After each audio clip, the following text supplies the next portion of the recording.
Hi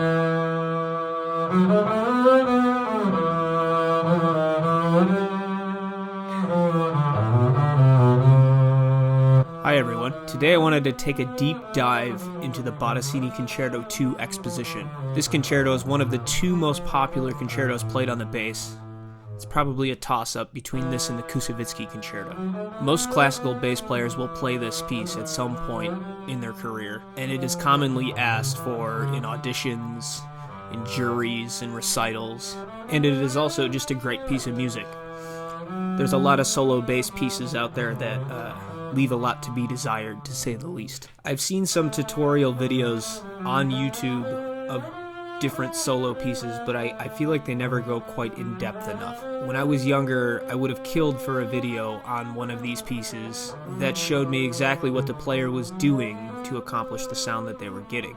So I'm going to try to do that today. I'm going to present my solutions to the problems that the exposition of this concerto gives. It is difficult, and I'm also going to suggest some alternate solutions that I've seen to the various issues in this concerto. Before I go any further, I just want to say that this is my solutions and my opinions, but it is just a opinion. This is a way to play it. It's not the way to play it. There's many different interpretations out there and many different solutions to these problems. I would suggest taking what works for you away from this video and leaving the rest. I've split the exposition up into 4 sections. We're going to go section by section, and at the end of each section, I'll have a quick demonstration video of how I play each section. Let's quickly talk about the piano intro.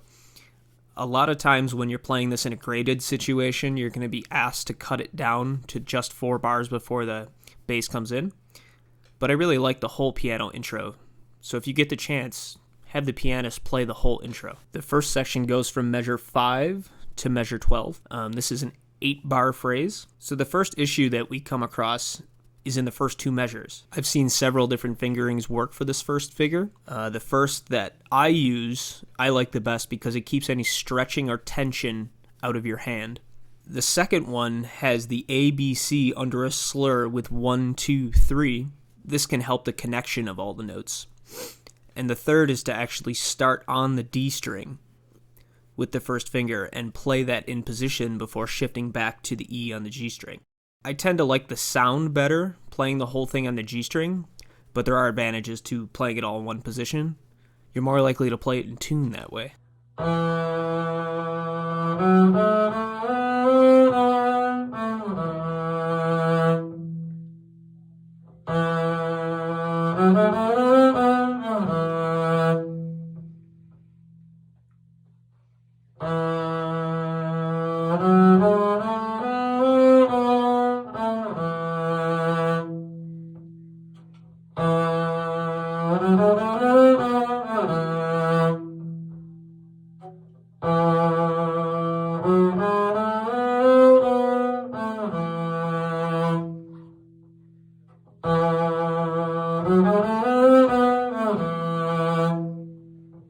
For the figure at the end of measure 6, I prefer to split the bowing here.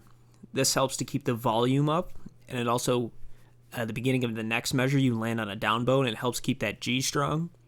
But I've also seen in several editions where this is all slurred under one bow, so experiment with that. In the triplets in measure 8 and 9, there's several different ways that you can do this, but essentially you have the choice of doing it all on one string or doing it in position. I've tried it both ways. I think that if you can do it, it does sound better if you play it all on the G string, but for me personally, with all those shifts, I couldn't make it as smooth as I want. So I chose to do it pretty much in position, in third position.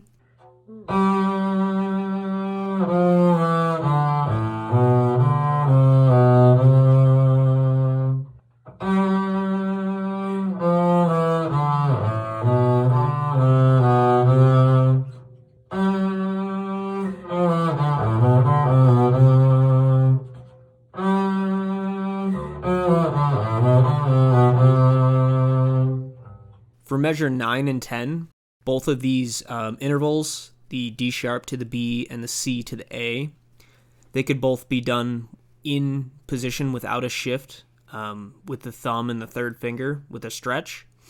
But I actually kind of prefer the sound of the shifts. I think it sounds a little more dramatic. In measure 11, I like to break those triplets up, 3 per bow, and this is just to help keep the volume up. I have seen this done 6 per bow. I think it makes it sound smoother if you do 6 per bow, but it's harder to keep the volume up.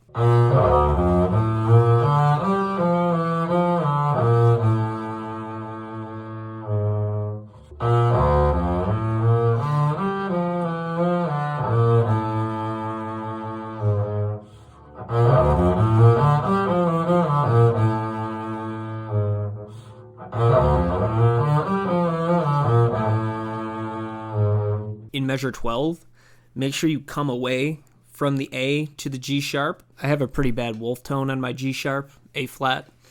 So when I play this with a pianist or with a recording, I try to play that G sharp as quiet as possible because it really does not sound great on my bass. Here's a quick demonstration of those 8 bars.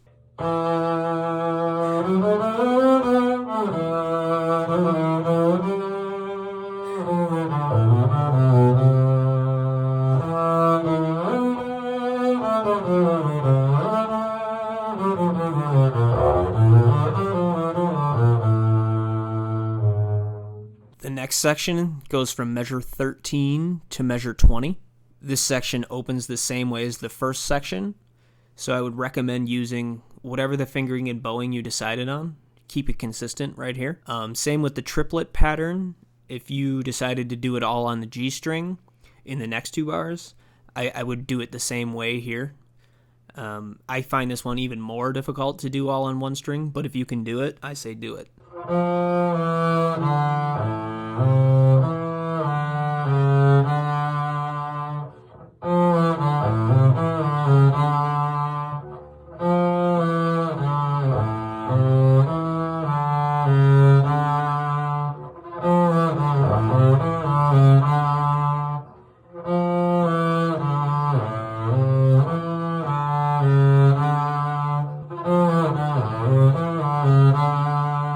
In measure 17 and 18 and 19, you can do this scale work up the string with lots of shifts, or you can do it more in position. Again, for me, I prefer it here on the G string. I use the open G in the pickup to measure 17, and then play the A, B, C, thumb 1, 2, so that there's only 1 shift in this measure, but I can keep it all on the G string.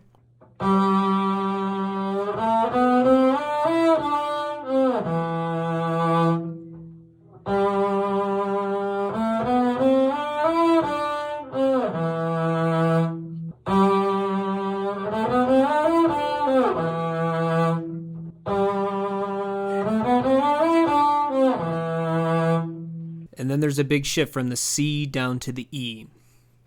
Again, you could play the E on the D string here. I prefer it on the G string. In measure 19, take a little bit of time if you're not playing with a MIDI file. On that turn, it sounds really nice when it's done well, but if you rush through it, it can sound really crushed. And in measure 20, do the same thing that you did in measure 12. Put more emphasis on the D and come away to the C. Here's a quick demonstration of this section.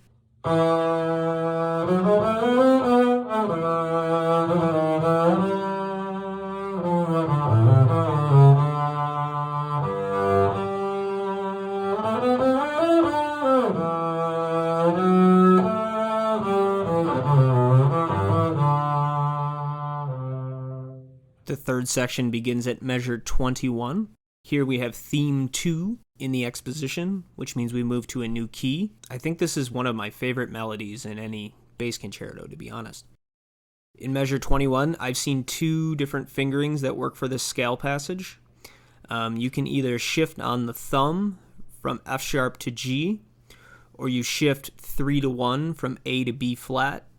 Both have their positives and negatives. It's kind of pick your poison. I've also seen different ways of bowing this, where people separate the low C and then break the triplets up into 2 bows. That keeps the volume up, but it might cause the measure to not be quite as smooth.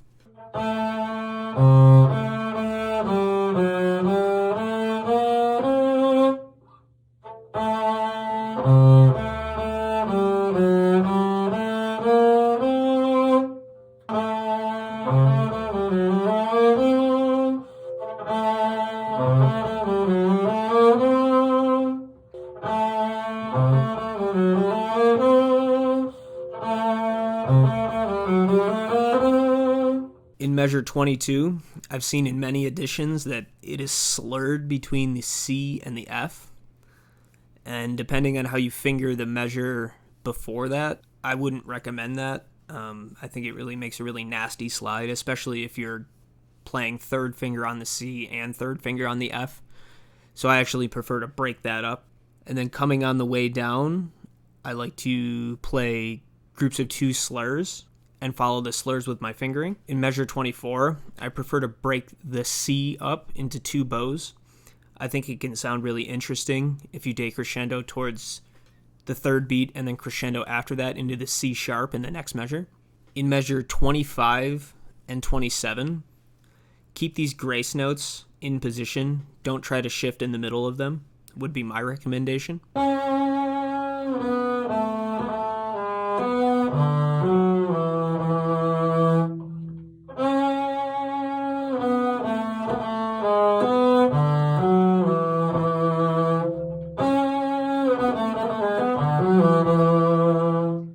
I also find in measure 26 that I like to stay in position and take a little time going up to that C natural.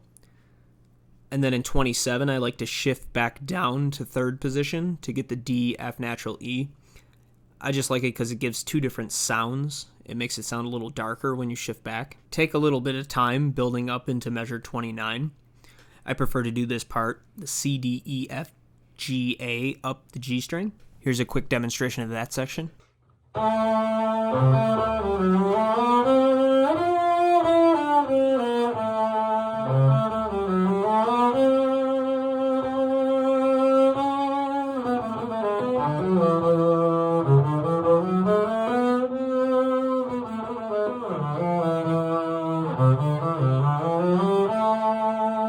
In measure 29, I use the same fingering that I used in the previous bars. I leave this grace note out here. I feel it makes it sound too busy, but if you can do it, do it. Measure 30 can be a really, really tricky measure. It starts with the same shape as the measure before, but then we have a really nasty kind of shift pattern here. You go from B flat to D to high A to G. I would recommend playing that D harmonic with the thumb and then just going for that high A with the third finger. I would say don't hesitate or be afraid of that high A. That'll just make it harder and scarier. Just go for it. If you hit it, you hit it, and if not, at least you look cool trying.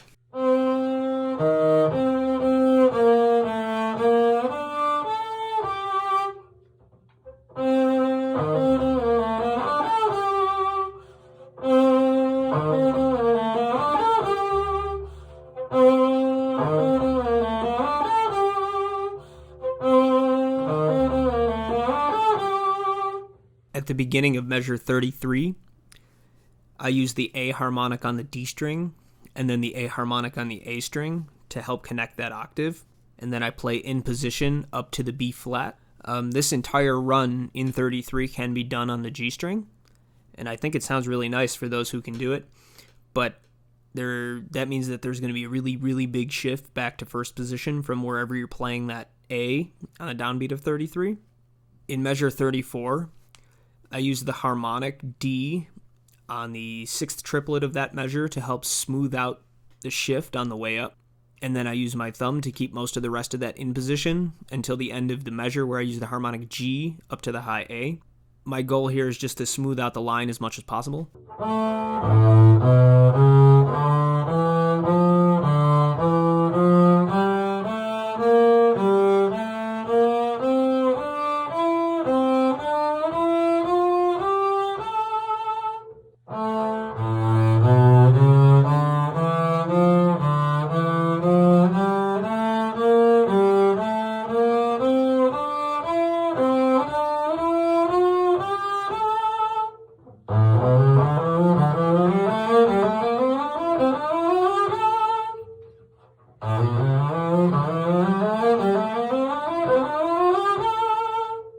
And then in measure 35, we come to the stupid high E.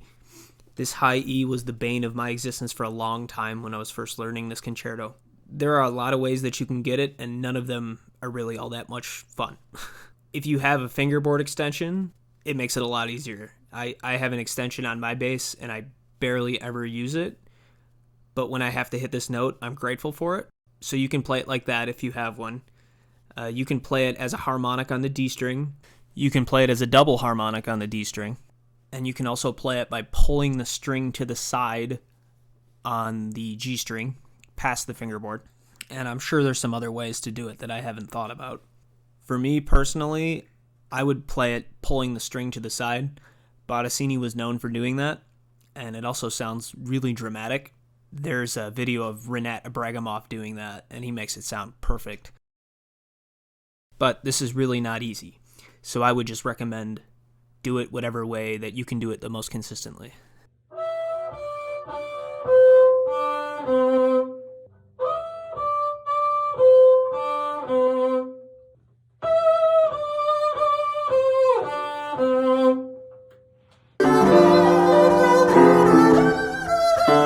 I like to take my time through measure 36, and measure 37 the accompaniment drops out, so this can be treated as kind of a small cadenza, with the accompaniment joining back in at the beginning of measure 38.